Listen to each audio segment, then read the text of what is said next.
Hello guys, আজকে আপনাদের দেখাবো প্লাস্টিক পেন্ট 18 লিটার কিভাবে রং গুলতে হবে আর কতগুলো পানি দিতে হবে।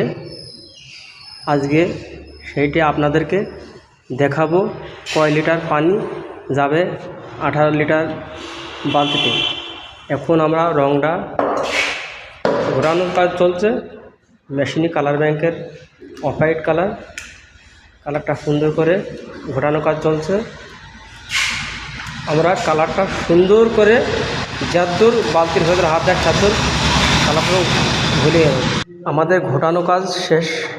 এখন আমরা এক ড্রামে 3 থেকে 4 লিটার মতো পানি আমরা 18 লিটার ড্রামের ভেতরে পানি দিচ্ছি। 3 থেকে